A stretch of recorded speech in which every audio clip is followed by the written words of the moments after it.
দেখুন, তমলুকে এখনো বিজেপির প্রার্থী ঘোষণা হয়নি, কিন্তু বিজেপির প্রার্থী আমাদের সিঁড়ির তলায় অলরেডি চলে এসছে। এখন দুঃখের বিষয় হচ্ছে, অভিজিৎ গঙ্গোপাধ্যায় বলেছিলেন তিনি চন্দ্রবোড়া সাপ।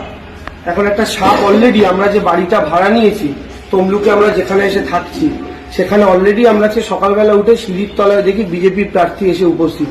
আমি আপনাদের একবার দেখানোর চেষ্টা করব সেই চিত্রটা, আর সেটা আপনারা যদি দেখেন, দেখতে পাবেন।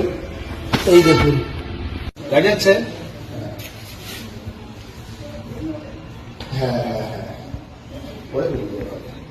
আপাতত বাড়িতে সাপ ঢুকেছে। বস্তায় টানবো? আপনারা সাবধানে থাকবেন। সেটা নিয়ে পাল্টা দেবাংশু ভট্টাচার্য মন্তব্য করেছেন। কে দেবাংশু? ও বলছে কার্বাইড নিয়ে হচ্ছে, সে আসছে। তমলুক লোকসভা কেন্দ্রে তৃণমূল কংগ্রেস প্রার্থী দেবাংশু ভট্টাচার্য আর সিপিএম প্রার্থী করেছে সায়ন বন্দ্যোপাধ্যায়কে। বিজেপি এখনো এখানে কাউকে প্রার্থী করতে পারেনি, তবে শোনা গিয়েছে এখানে বিজেপি প্রার্থী করতে চলেছে প্রাক্তন বিচারপতি অভিজিৎ গঙ্গোপাধ্যায়কে, যিনি নিজেকে সাপের সঙ্গে তুলনা করেছিলেন। ফলে তার ছোবলে মৃত্যু নিশ্চিত, এটাই বোঝাতে চেয়েছেন।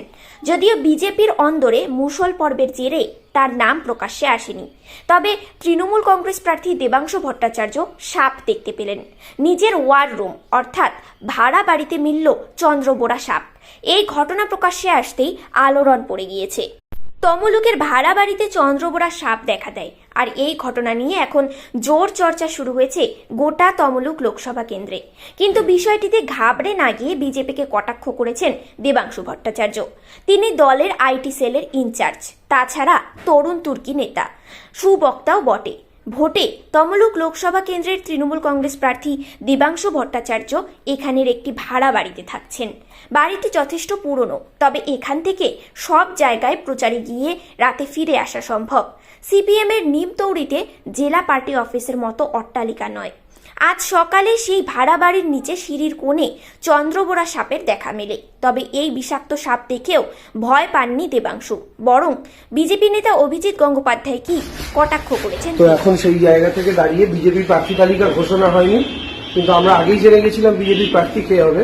আজকের দিনে প্রার্থী স্বয়ং তার প্রতিদ্বন্দ্বীর সাথে দেখা করতে চলে এসেছেন। আমাদের খুব ভালো লাগছে। আমরা বন দপ্তরে খবর নিয়েছি, বন দপ্তর এসে বিজেপি প্রার্থীকে নিয়ে পুনরায় চলে যাবেন।